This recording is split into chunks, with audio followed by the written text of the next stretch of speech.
हम वंशवाद नहीं चलाएंगे। इंदिरा गांधी, नेहरू परिवार, पूरे गांधी परिवार का हम निरंतर विरोध करते आ रहे हैं, कांग्रेस का विरोध करते आ रहे हैं कि वंशवाद वो चलाते आ रही है। आज भारतीय जनता पार्टी वही वंशवाद हावी होते जा रही है। बहुत जगह ऐसा पार्षद टिकट का वितरण हुआ है जहां किसी पूर्व पार्षद की पत्नी, किसी पूर्व पार्षद की भाभी या फिर किसी पूर्व पार्षद की बेटी तक को टिकट दिया गया। जब पार्टी के बड़े से बड़े वरिष्ठ नेता जो उच्च पद पे जो प्रभारी है वो हमको फोन करके बोल रहे हैं कि भैया आपका टिकट फाइनल है, तैयारी करो। पार्षद चुनाव में किसी भी व्यक्ति विशेष को छाप नहीं देखना चाहिए। जो लगता है कि हम वो वार्ड में काम कर सकती है, सशक्त महिला है, न कि घर की गृहिणी। जैसे पार्षद पत्नी को अभी टिकट दिया गया है, वो घर से बाहर नहीं निकलती, कभी महिलाओं से संपर्क नहीं है। अगर वार्ड के मुद्दों को नगर निगम में जाके ललकारना है कि हमको ये कार्य कराना है, उसको बोलने की तरीका नहीं है ही नहीं उनके पास, तो किस बेस पे वो कार्य करेगी। हमारे साथ बेला साहू जी के बेटे रजत साहू जी हैं। पिछले 15 सालों से ये भी भाजियों में भारतीय जनता युवा मोर्चा के पदाधिकारी के तौर पर काम किए और माता जी भी इनकी 35 सालों तक बीजेपी की महिला विंग की विभिन्न पदों पर कार्यरत रहीं। टिकट कटने के बाद बागी तौर पर आज इनकी माता जी चुनावी मैदान में है वार्ड नंबर 31 से।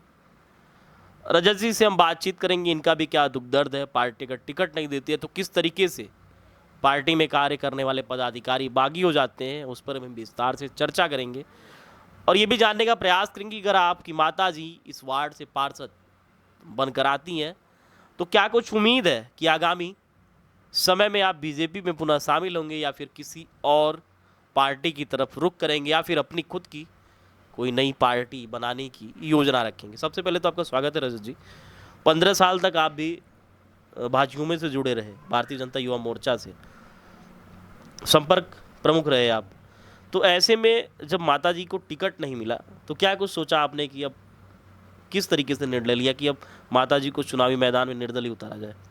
पहले तो आप वोकल टीवी को बहुत बहुत धन्यवाद जी आपका सवाल यह है कि माता जी को निर्दलीय मैदान में उतारना कैसे था। जी ये है कि हमने करीबन संघर्ष 35 वर्षों का संघर्ष रहा है माता जी का, और निरंतर वार्ड में जितनी भी सरकारी योजनाएं हैं सभी को अपने प्रयासों से वहां तक पहुंचाई है जनता तक।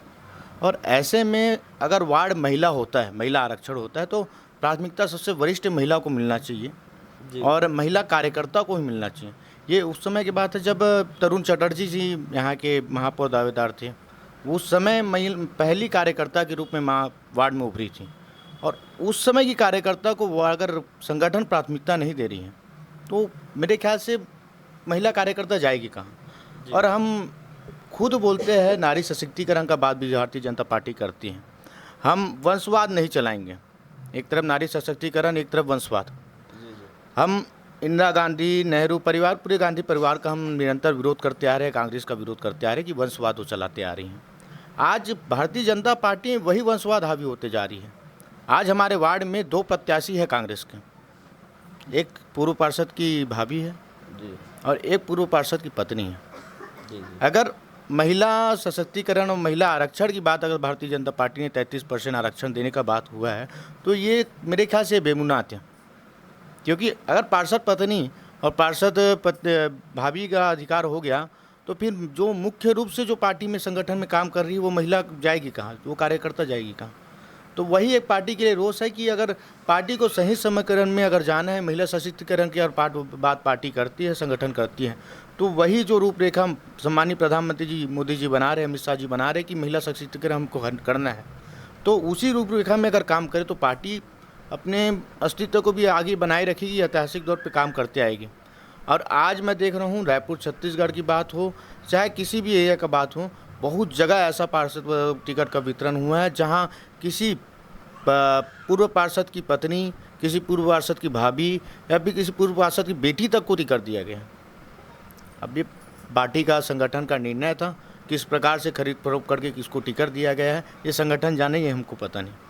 हाँ, जैसे 35 साल 15 साल एक लंबा समय अवधि होता है, अपने जीवन काल का आप एक बड़ा समय एक पार्टी बीसीएस के लिए दी है। ऐसे में एक उम्मीद जब नाउमीदी में बदलती है तो बड़ा तकलीफ होता है।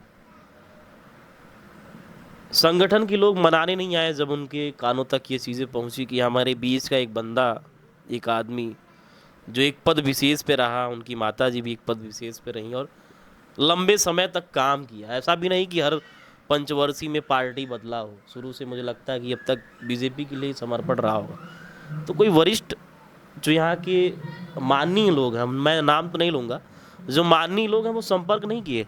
आए थे पार्षद महोदय जी, जो अपने पूर्व पार्षद जी आए हुए थे, जी। और संगठन से भी, युवा मोर्चा से जितना मेरा जिनसे संबंध था वो सब लोग आए थे। और मैं सीधा तौर पे मेरा एक ही जवाब था, ये एक महिला आत्मसम्मान की बात है।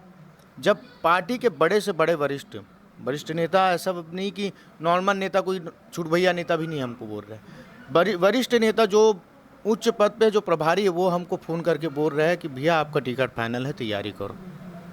पहले बोल दिया गया था। बोल दिया गया था।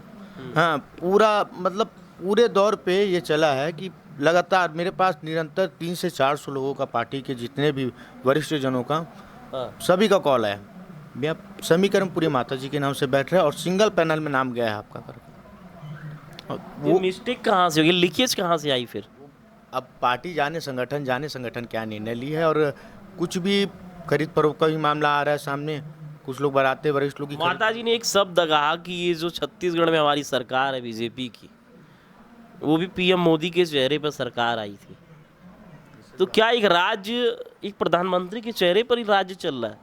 ऐसा नहीं है कि राज्य, देखो 15 साल सरकार जो रमन सिंह जी की थी सरकार, बहुत अच्छा काम रहा उनका।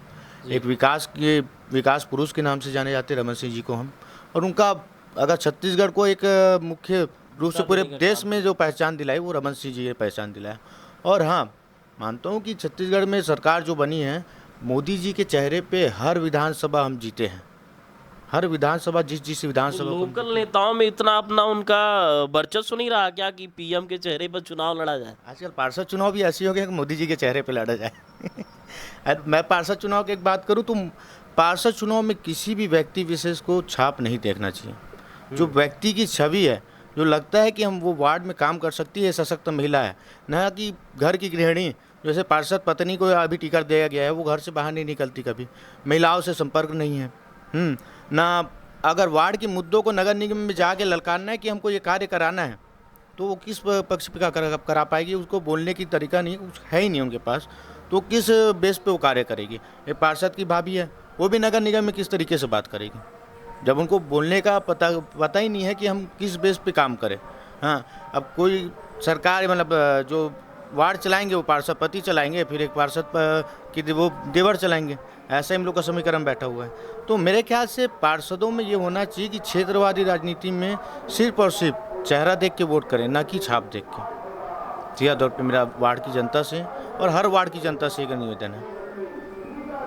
रजत जी, आप युवा हैं, युवाओं के बीच आपका शुरू से उठना बैठना होगा, खापी खुश आपकी मंडली होगी, मित्र मंडली होगी, तो ऐसे में युवा चेहरा के रूप में किस तरीके से आपको साथ मिल रहा है युवाओं का? युवाओं का बहुत सहयोग है मुझे।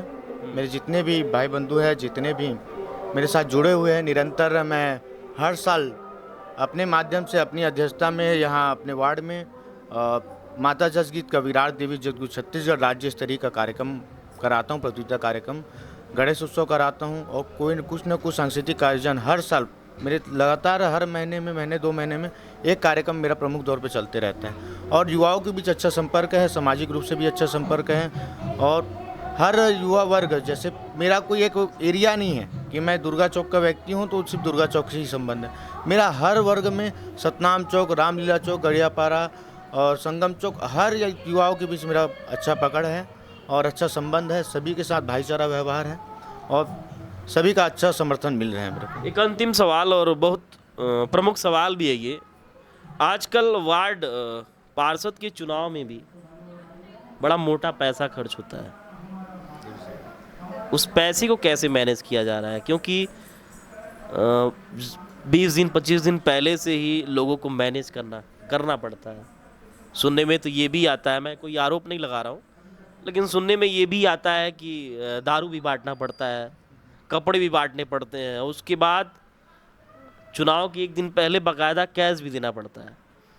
क्या कुछ ऐसी चुनौती लग रही है आगे? नहीं, क्योंकि चुनाव बेहद नज़दीक है। मैं एक बात बता रहा हूँ आपको, ये एक पार्टी विशेष के लोग करते हैं, मैं सीधा बोलता हूँ, और मैं एक मध्यम वर्गीय परिवार का व्यक्ति हूँ। मैं अपने दम पे हम चुनाव लड़ रहे हैं, माता जी अपने दम पे चुनाव लड़ रही हैं, और हमारे पास इतना फंड नहीं है। ये हम किसी छाप को लेकर नहीं चल रहे, एक लौता माता जी का चेहरा है। और छाप तो मशीन जनता के छाप। बीच एक विश्वास हाँ, का और चेहरा जनता है। के बीच में विश्वास है, और जनता हमें हमारे पर विश्वास जता रही है। और माता जी का भी वो है, सहायिका के रूप में, आंगनबाड़ी के रूप में काम करते आ रही है निरंतर। और इनका हर क्षेत्र में विश्वास है कि हाँ, हमको यहाँ से समर्थन मिल रहा है। और ये पैसे बाँटने वाला, ये सब काम, दारू बाँटने वाला, इस काम से हम बहुत दूर रहते हैं। अब मैं तो सुना हूँ भाई, अब सुने या सना बातों में विश्वास भी नहीं करना चाहिए।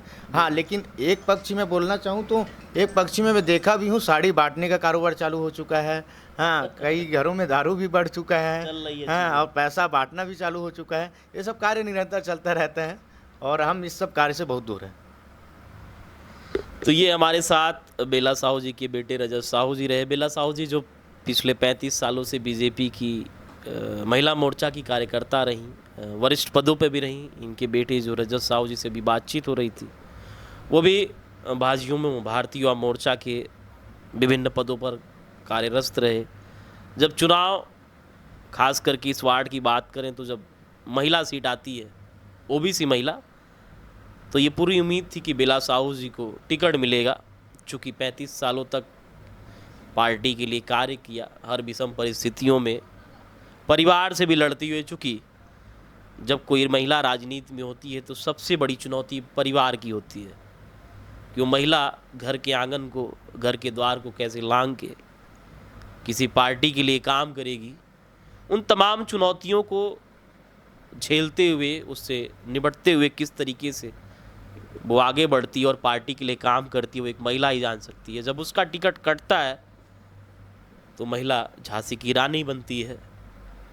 महिला तमाम ऐसी चुनौतियों को झेलते हुए अपने आत्मसम्मान के लिए चुनावी मैदान में आकर, बागी बनकर, फिर निर्दलीय प्रत्याशी के तौर पर मैदान में आती है। फिलहाल हम वार्ड नंबर 31 बेला साहू जी के साथ, उनकी बेटे के साथ बातचीत किए। क्या कुछ चुनावी रणनीति है, पार्टी का किस तरीके से समर्थन रहा और पार्टी क्यों टिकट काटी, तमाम विषयों पे हमने विस्तार से चर्चा किया। मुझे लगता है कि अब तक जो भी हमारी वीडियो रही, खास करके निकाय चुनाव को लेके, अब तक की सबसे बड़ी वीडियो की। चूँकि जब बात करने वाला अपने बातचीत में अपने भाव को, अपने दुख दर्द को बताना चाहता है, सुनाना चाहता है, तो हमारी भी बड़ी दिलचस्पी रहती है कि हम उसको, उसकी अंतरात्मा की गहराइयों को बड़े ही तालीनता के साथ सुने और जनता को भी दिखाएं कि क्या कुछ हो रहा है। जनता जनार्दन है, वही निर्णय करेगी, वही वोट डालेगी, और वो अपना नेता किसको चुनना चाहती है, वो जनता जनार्दन के हाथों में है। लगातार हम ग्राउंड जीरो पे जाके जो भी ज़मीनी हकीकत है उसको दिखाने का, बताने का हर संभव प्रयास करते हैं। हमारा प्रयास भी यही रहता है कि जो जनता के बीच के लोग हैं, जो वास्तविकता है, जो सच्चाई है, उसको दिखाया जाए।